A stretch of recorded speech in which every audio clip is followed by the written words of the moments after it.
Hi friends, welcome to சமையல் விருந்து. நாம் இன்றைக்கி ஹெல்த்தி ரெசிபி செய்ய போகிறோம்.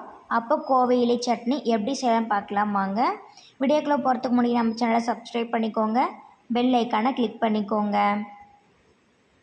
தேவையான பொருட்கள்: 4 வத்தல், சின்ன துண்டு புளி, தேங்காய் துருவல், சின்ன வெங்காயம், 6 பல் பூண்டு, 1 டீஸ்பூன் கடலைப்பருப்பு, 1 டீஸ்பூன் உளுத்தம்பருப்பு, 1/2 டீஸ்பூன் சீரகம், கோவை இலை எடுத்து க்ளீன் பண்ணி எடுத்து வச்சுருக்கேன்.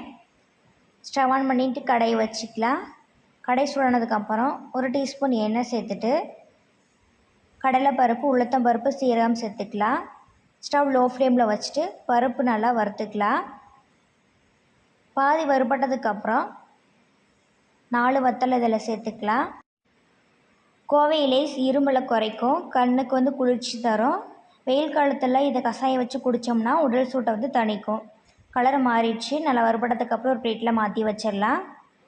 அதே கடாயில் கொஞ்சமாக எண்ணெய் சேர்த்துட்டு அது கூட சின்ன வெங்காயம், 6 பல் பூண்டு சேர்த்துட்டு நல்லா வதக்கிக்கலாம்.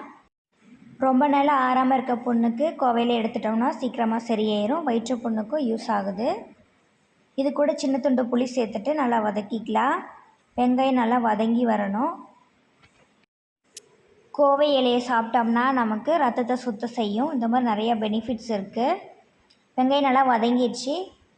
கோவை இலை இதில் சேர்த்துக்கலாம். ஸ்டவ் லோ ஃப்ளேமில் வச்சுட்டு நல்லா மிக்ஸ் பண்ணி விட்டுக்கலாம்.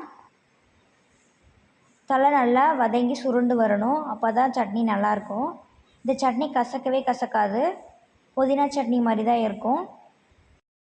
சொறி சிரங்கு, அலர்ஜி, படர்தாமரை இந்த மாதிரி இருக்கிறவங்களுக்கு கோவை இலையை எடுத்துக்கிட்டிங்கன்னா அது சரியாக போகும். தோல் நோய்க்கெலாம் ரொம்ப யூஸ் ஆகுது. நல்லா வதங்கினதுக்கப்புறம் ஆற வச்சிடலாம். கொஞ்சமாக தேங்காய் துருவல், சட்னிக்கு தேவையான அளவு உப்பு எடுத்துக்கலாம். ஒரு மிக்சி ஜாரில் வறுத்த பொருள் எல்லாத்தையும் சேர்த்துட்டு தண்ணி ஊற்றி அரைச்சி எடுத்துக்கலாம். சட்னியை தாளிக்கிறதுக்கு ஸ்டவ் ஆன் பண்ணி கரண்டி வச்சுக்கலாம். 1 டீஸ்பூன் எண்ணெய் சேர்த்துட்டு கடுகு, கடலைப்பருப்பு சேர்த்துட்டு பொரிய விட்டுக்கலாம். ஒரு கொத்து கருவேப்பிலை சேர்த்துட்டு பொரிஞ்சதுக்கப்புறம் அரைச்சி வச்சுருக்க சட்னியில் சேர்த்துக்கலாம். சேர்த்துட்டு மிக்ஸ் பண்ணி விட்டு எடுத்தோம்னா நமக்கு கோவத்தலை சட்னி ரெடி ஆயிடுது. சூப்பராக இருக்கும். கண்டிப்பாக ட்ரை பண்ணி பாருங்கள். கசக்கவே கசக்காது.